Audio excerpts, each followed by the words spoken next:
Welcome back बच्चों।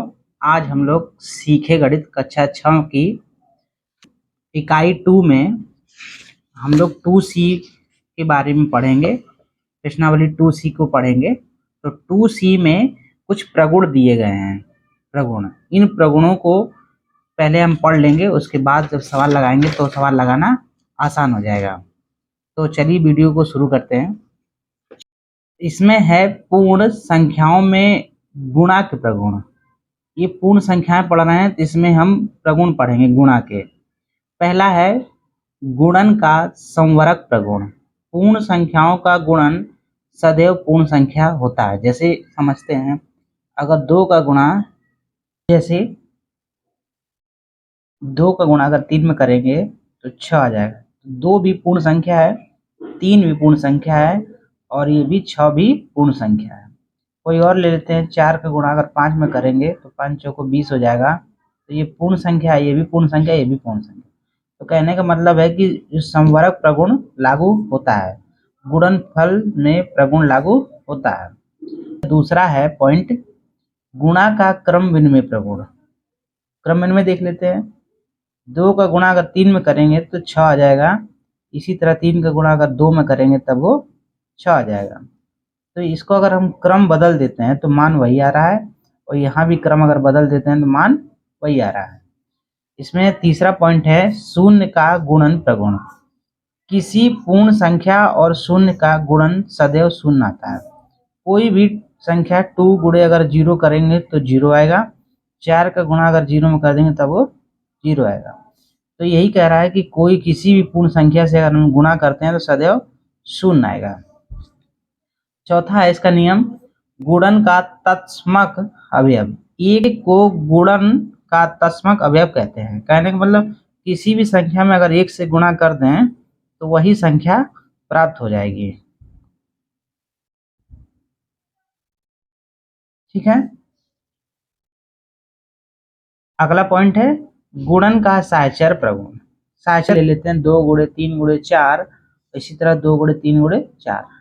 इसमें हम देखेंगे अगर फर्स्ट 2 में अगर हम गुणा कर देते हैं और फिर बाद में इसको करते हैं, इसी तरह हम बाद वाले में गुणा कर लेते हैं और फिर इसमें बाद में गुणा करते हैं, तो यह देखेंगे कि दोनों स्थितियों में यह नियम दोनों पे, ये संख्या दोनों बराबर हो जाएगी। अतः दोनों स्थितियों में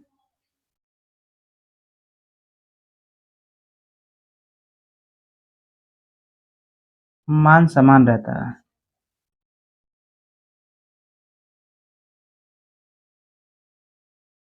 ये देखिए 6 नंबर, गुणन का संक्रिया का योग पर वितरण, यही वाला था यह। 2 गुणे 3 प्लस 4 बराबर, इसको गुणा इसमें, इसका ऐसे कर सकते, 2 गुणे 3 प्लस 2 गुणे 4। तो यह दोनों स्थितियों में मान बराबर रहेगा। इसको भी सॉल्व कर लेंगे और इसको भी सॉल्व करेंगे तो दोनों के मान समान आएंगे। यही योग में और यही घटाना में, घटाव में भी नियम लागू रहता है।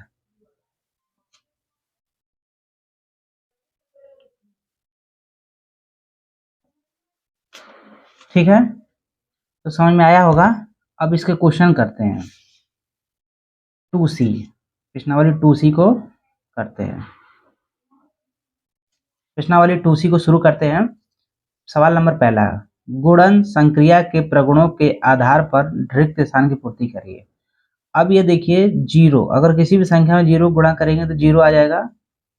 इसमें देखिए 8976 लिखा है, इसका गुणा जब इसमें है तो यहाँ देखेंगे कि ये संख्या इधर लिखा है तो इधर ये हो जाएगा 8976।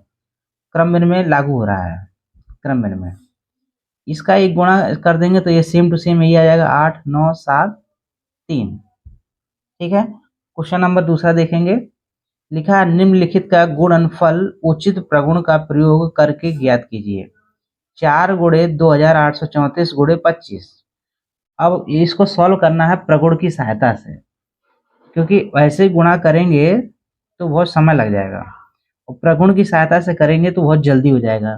देखो साहचर्य नियम कहता है कि इसका जब गुणा इसको ब्रैकेट में हम लिख दिए, इसको पहले से लिख दिए समय बचाने के लिए। तो इस पहले तो फर्स्ट 2 में हम ब्रैकेट लगा देते हैं। अब यह प्रॉपर्टी होगी तो यह क्रम विनिमय, तो क्रम विनिमय से इसको हम बदल लेंगे। 4 इधर आ जाएगा और ये इधर आ जाएगा, ये आपस में बदल लेंगे। ठीक है, अब फिर साहचर्य नियम लगा देंगे। अब इसमें ब्रैकेट लगा देंगे, लगा दिए। अब देखेंगे कि 25 चौके 100, अब इतने जब 100 का गुणा करेंगे तो ये हमारा आंसर आ जाएगा। कितना सरल है। सवाल नंबर 2 से देखेंगे 5 गुणे 658 गुणे 80। साहचर्य नियम लगाएंगे, इसका इसमें ब्रैकेट लगा देंगे, इसके क्रम विनिमय से इसको पलट देंगे। 5 658 गुणे 5। अब इसमें ये हो गया।